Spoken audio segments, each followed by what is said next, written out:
산업안전본부장 다시 좀 나오세요. 네.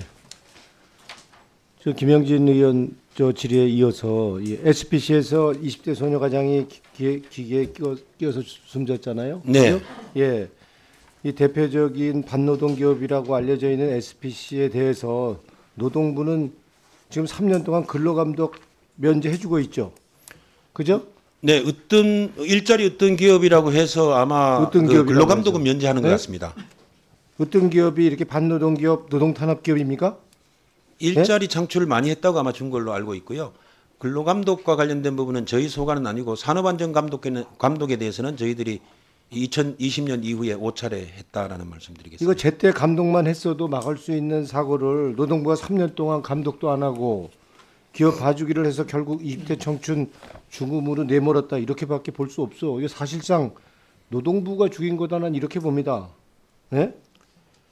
지금 7년 동안 근로감독 면제받고 있는 기업 중에서 상위 50% 가운데 61%에서 산재가 198건이나 발생했어요. 예? 중대사고, 사망사고도 3건이나 났고, 예? 지금 61건의 산재를 낸 SK 하이닉스는 이게 뭐예요? 8년간 근로감독 면제를 시켜주고 있고, 이게 근로감독 이게 면제하는 게 이거 그냥 엿장수 마음대로 노동부가 주는 거예요? 결국에는 이거 노동자들의 안전과 생명을 좀 위협하는 거 아니에요? 결국 이 제도 자체가. 이 근로감독 면제제도 계속 이렇게 가져갈 겁니까? 내가 본부 질의에서도 얘기를 했는데 근로감독 면제 이거 계속 이렇게 갈 거예요? 개선해야죠. 예, 의원님 예? 죄송한데 제가 산업안전본부장이다 보니까 근로감독은 근로기준국 쪽에서 소관이고 저희들은 산업안전감독을 하는데 산업안전감독은 그와 관계없이 매년 하고 있다라는. 근로감독은 누구예요? 나오세요.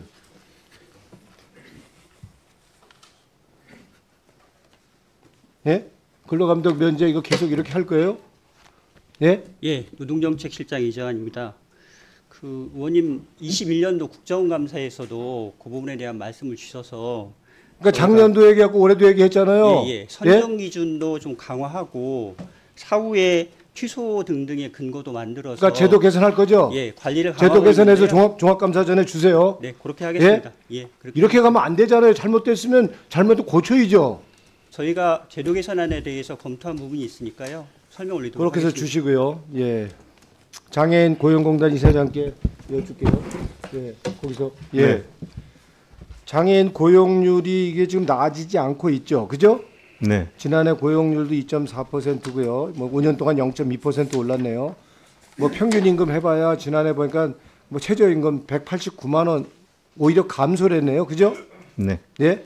근데 어떻게 한 분기당 이익이 1조 원도 넘는다는 이 시중 4대 은행은 장애인 고용률 0%대죠. 예? 그렇습니다. 근데 어떻게 이거 개선도 변화도 못하는 겁니까? 지금 계속 예? 금융권에 예. 독려를 하고 있습니다. 그냥 돈으로 때우는 거잖아요. 고용 안 하고. 그죠? 고용을 할 수 있도록 계속 독려하고 있습니다. 예? 그러니까 이게 그냥 돈으로 때우는 게 더 싸게 먹힌다 이러는 거고 뭐 부담금 내봐야 최대 부과해도 1인당 191만 원 수준이다. 그러니까 고용할 필요 뭐 있냐 그냥 돈으로 때우지 이런 거 아니에요? 예? 그런 겁니까? 예? 어떻게 이거 개선의 여지가 없어요? 어떻게 할 수가 없습니까? 네, 계속 그 독려하는 수밖에 없습니다. 지금 이제 현재. 부담금 저 상위를 차지하고 있는데 장애인 고용 안 하는 기업 좀 볼게요. 연세대학교 자료 제출조차도 안 하고 있고 여기는 5년 동안 장애인 고용률이 1%도 못 미치고 있어요. 그죠? 네. 예? 이게 지금 그래도 내놓으라는 대학인데, 예? 그리고 월급여 주는 게 170만 원 미만 주고, 예? 하나은행 이거 분기별로 1조 원도 넘기는 이 금융권에서 장애인 고용률 0%대입니다. 신규 채용 거의 없고 최근에 들어서 기간제 고용 조금 늘렸네요. 그죠? 그렇습니다. 예? 이런 비양심적인 기업들이 네, 돈으로 때우겠다고 이렇게 했다고 그런다면 방법이 뭐 있어요? 네? 계속 독려하고요. 네. 또 동의한다는 게 어떻게 뭐 그렇다고 막 매를 때릴 수는 없는 거 아니에요? 명단 경포도 있고 다 있지만 예? 예. 더 많은 돈을 내라고 해야지 뭐 어떡하겠어요? 만약에 고용 안 하면. 그러니까 지금 상용 근로자 500명 이상 대기업에는 현재 부담금에 5배, 외국 기준으로 5배 이상으로 이렇게 높이는 거 검토해 보세요.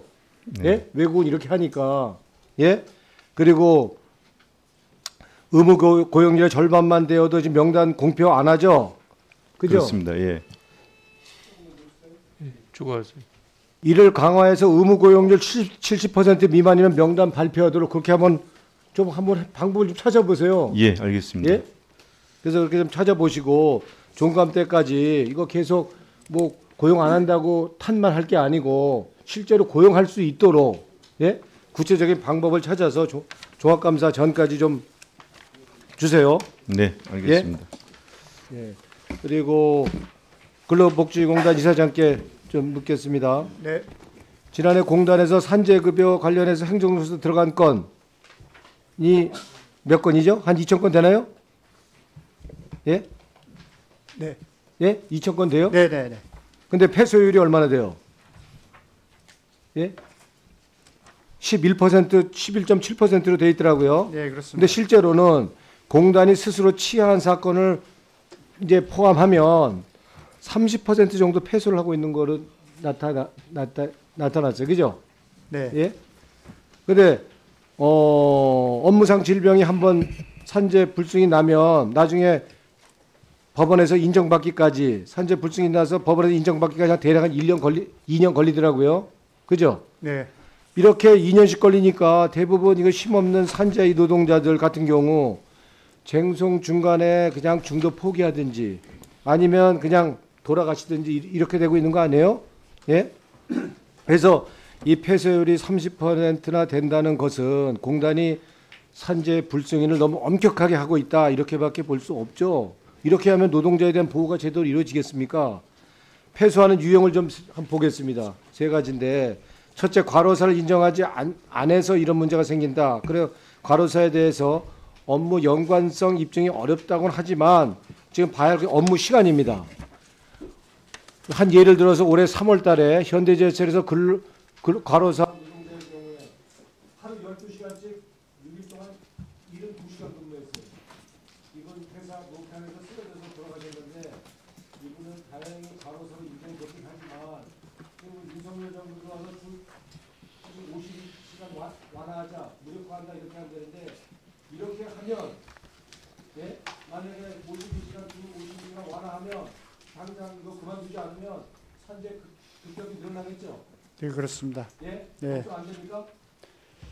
네? 걱정 안 돼요? 네, 장시간 노동이 제일 과로사의 제일 큰 원인입니다. 문제가 있고요. 두 번째 유형부터는 내가 다음 시기부터 할게요. 예.